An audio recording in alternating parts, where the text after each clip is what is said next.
கருப்பு ஜூலை பொது நினைவேந்தலும் விடுதலைக்கான போராட்டமும் குரலற்றவர்களின் குரல் அமைப்பினால் யாழ்ப்பாணம் கிட்டு பூங்காவில் எதிர்வரும் 24 மற்றும் 25ஆம் தேதிகளில் முன்னெடுக்கப்பட உள்ளதாக குரலற்றவர்களின் குரல் அமைப்பின் ஒருங்கிணைப்பாளர் கோமகன் தெரிவித்துள்ளார். யாழ் ஊடக அமையத்தில் இன்றைய தினம் புதன்கிழமை நடாத்திய ஊடகவியலாளர் சந்திப்பில் கருத்து தெரிவிக்கின்ற போது அவர் இந்த விடயங்கள் தொடர்பாக கருத்து தெரிவித்துள்ளார். முருகையா கோமகன் குரலற்றவன் குரல் அமைப்பினுடைய ஒருங்கிணைப்பாளர். வருகின்ற 24, 25ஆம் தேதிகளில் சிறையில் படுகொலை செய்யப்பட்ட தமிழ் அரசியல் கைதிகளின் நினைவேந்தலை முன்னிட்டும் அவர்களுக்கான மிஞ்சிய தமிழ் அரசியல் கைதிகளின் விடுதலையை வலியுறுத்தி நூதன போராட்டங்களை முன்னெடுக்க ஆரம்பித்திருக்கின்றோம். அந்த போராட்டத்துக்கான செலவினங்களை எங்களுடைய மக்களிடத்திலிருந்து நாங்கள் சேகரிப்பதற்கு முன்வந்திருக்கிறோம். இந்த கனதியான போராட்டத்துக்கு உங்களுடைய அனைவருடைய கனதியான ஒத்துழைப்புகளை வேண்டிக் கொண்டு விடுதலைக்கான திறவுகோள்களை கனதியாக்குவோம் வாரீர். கருப்பு ஜூலை 25ஆம் நாள் குரலற்றவன் குரல் அமைப்பால் யாழ்ப்பாணம் கிட்டுப்பூங்கா பொது நினைவேந்தலும் விடுதலைக்கான போராட்டமும் 24, 25ஆம் திகதிகளில் ஒழுங்கமைக்கப்பட்டுள்ளது.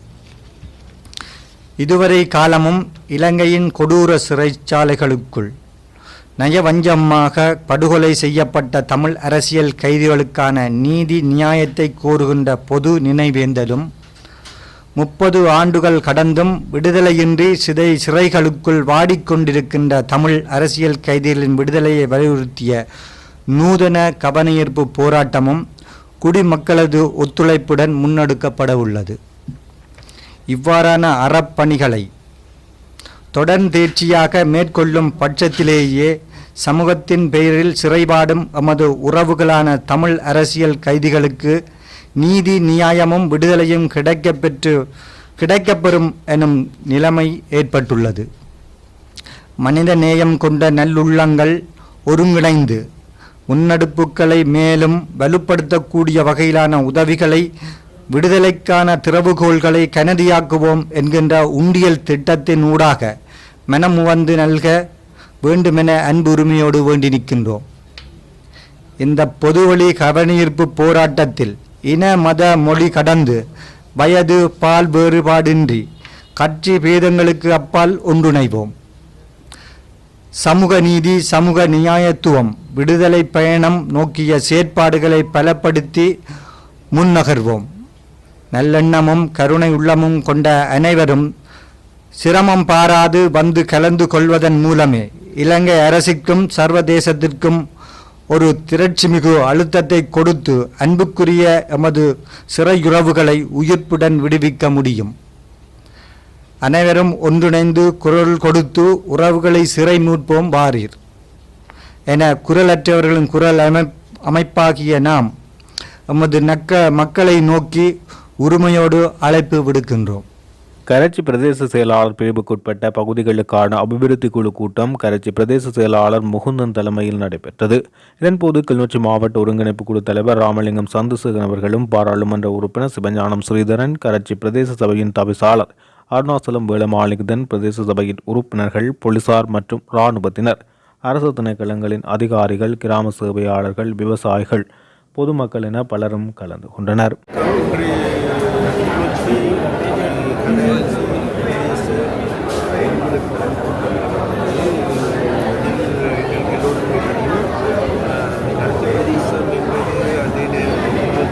தேசம் என்பது பல்வேறு பிரச்சனைகளை எதிர்க்கும் தேசம்.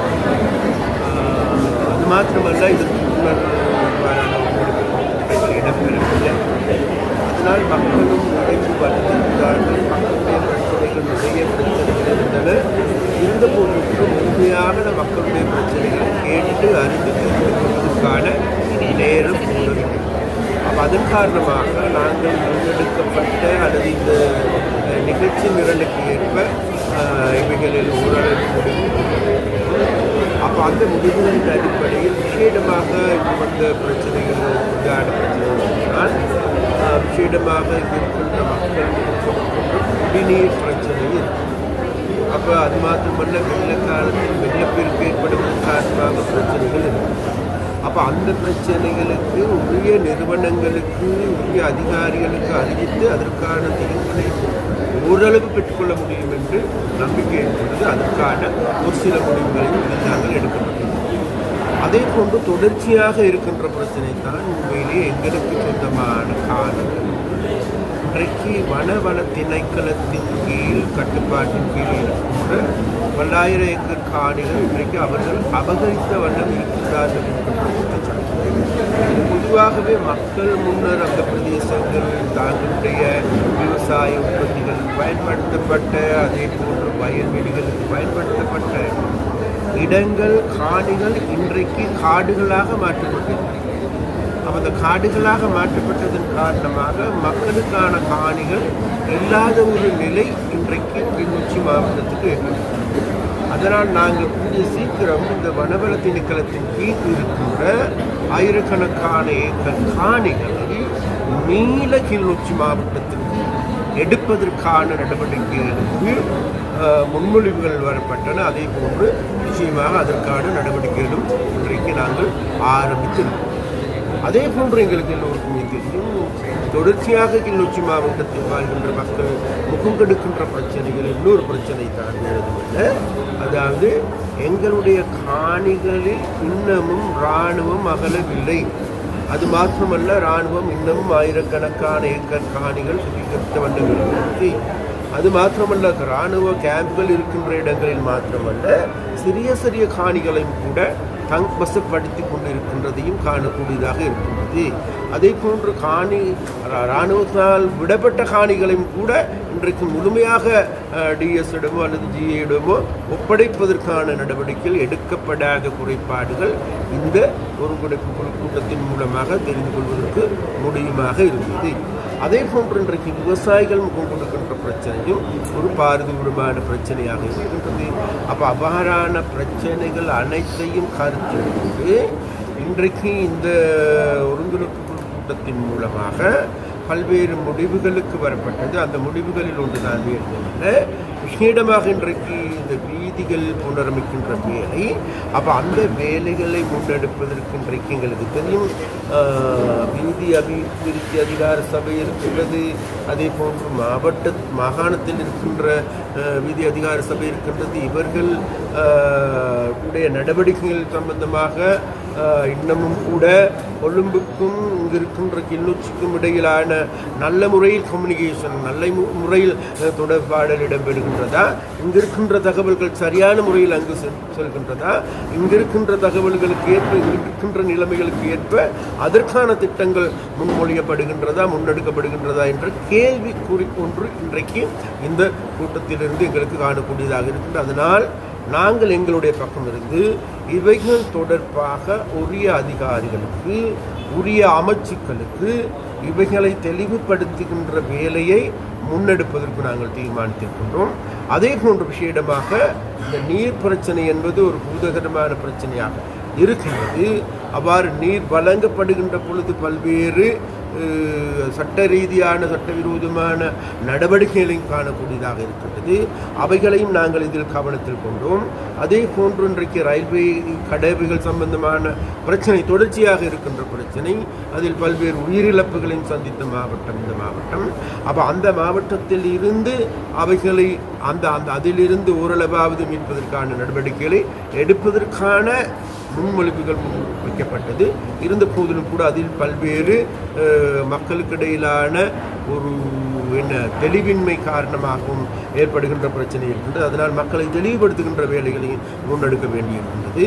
அதே போன்று சுகாதாரத்துறை சம்பந்தமாகவும் சுகாதாரத்துறையினரால் முன்னெடுக்கப்படுகின்ற ஒரு சில நடவடிக்கைகள் சம்பந்தமாக மக்களுக்கு தெளிவின்மை இருக்கின்றது. அதனால் நாங்கள் சுகாதாரத்துறையினரிடம் கேட்டுக்கொண்டோம், நீங்கள் கிராமங்களுக்கு சென்று அவ்வாறு பாதிக்கப்பட்ட பிரதேசங்களில் பாதிக்கப்பட்ட பிரச்சனைகள் தொடர்பாக மக்களோடு ஆழமாக ஆராய்ந்து அவர்களை தெளிவூட்டுகின்ற நடவடிக்கைகளை எடுங்கள் என்று நாங்கள் கேட்டுக்கொண்டோம்.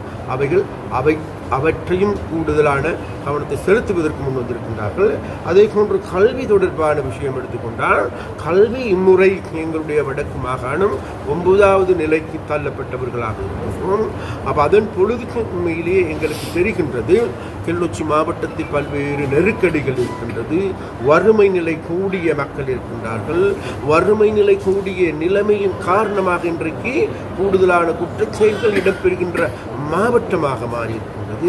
அந்த கூடுதலான குற்றச்செயல்கள் எங்கு இடம்பெறுகின்றது என்று தேடி பார்க்கின்ற பொழுது கல்வி ரீதியாக பின்தள்ளப்பட்ட அல்லது கல்வியிலிருந்து விலகலுக்குள்ளான மாணவர்கள் அல்லது இளைஞர் யுவதிகளை அவ்வாறான குற்றச்செயல்கள் ஈடுபடுகின்றவர்களாக காணக்கூடியதாக இருக்கிறது.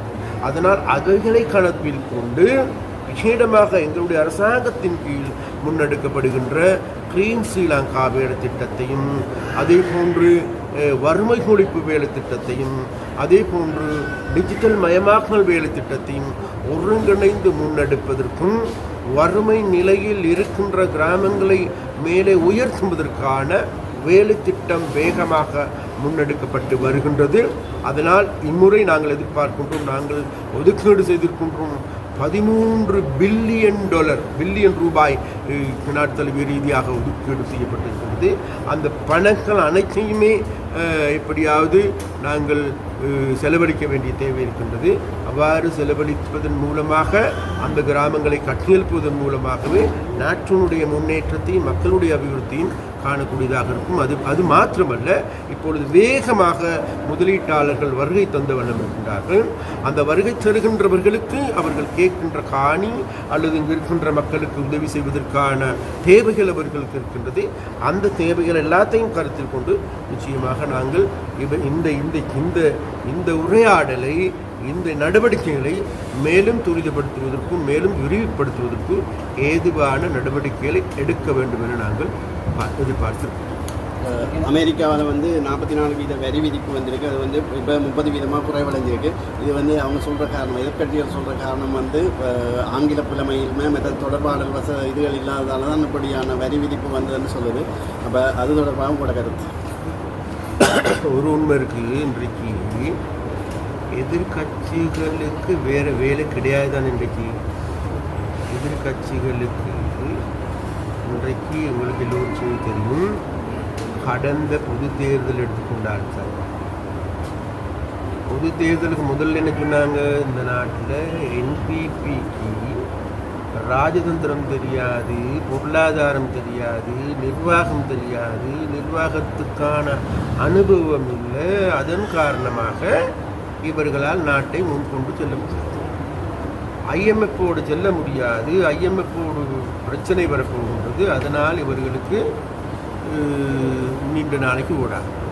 அந்த வகையில் தான் இன்றைக்கி டெரிஃப் பிரச்சனை எடுத்துக்கொண்டால் இந்த அதாவது அமெரிக்காவுடைய நிதி சம்பந்தமான பிரச்சனை இன்றைக்கி எங்களுக்கு தெரியும், 144% இருந்தது 30% போயிட்டு.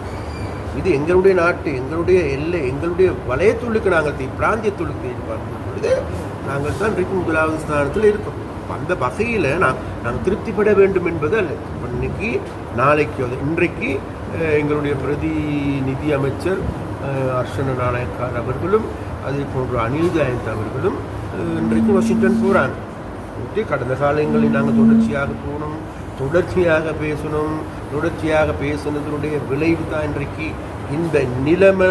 அப்போ இந்த நிலைமைகளை பொறுத்து கொள்ள முடியாத, சகித்து கொள்ள முடியாத அரசாங்கத்தை பற்றி விமர்சனத்தை செய்வதை தவிர வேறு வேலைகள் கிடையாத வெட்டி கட்சியாக இருக்கின்ற இன்னைக்கு சஜித் பிரேமதாசா அல்லது ஒரு சில எதிர்கட்சிகளுக்கு இதுதான் வேலை. அதனால் வேண்டி அவர்களுடைய பேச்சுக்களை நாங்கள் கவனத்தில் எடுக்கிறது இல்லை. ஏண்டா வேறு எதுவுமே இல்லை. அவர்களாலே சொன்ன ஒரு மண்ணாங்கட்டியும் கூட செய்ய முடியாதவர்களாக இருக்கின்றார்கள். அது மாத்திரமல்ல, இன்றைக்கு இந்த லஞ்ச ஊழல் மோசடி எல்லாத்தையும் நாங்கள் தேடி பார்க்கின்ற பொழுது இன்னும் எத்தனை பேர் உள்ளுக்கு போயிருக்கிறாங்கன்னு தெரியாது. அதனால இவர்கள்லாம் என்னத்தை கடைசி நேரத்தில் என்ன அந்த அரண்டவனுக்கு கண்ணுக்கு இருண்டதெல்லாம் பேயா. அதனால வேண்டி இன்றைக்கு எது எடுத்துக்கொண்டாலும் இன்றைக்கும் என்பிபிக்கு ஆங்கிலம் தெரியாது, அறிவு இல்லை, அது இல்லை, இது இல்லைன்னு சொல்லி கொண்டு போகின்ற வார்த்தையை தவிர நாங்கள் சொல்லுகின்றோம், நாங்கள் இந்த நாட்டை கட்டி எழுப்புகின்ற வேலை திட்டத்தை முன்னெடுத்துருக்கோம். புதிய அரசியல் கலாச்சாரத்தை கொண்டு வந்திருக்கோம். லஞ்ச ஊழலுக்கு முற்றுப்புள்ளி வச்சிருக்கிறோம்.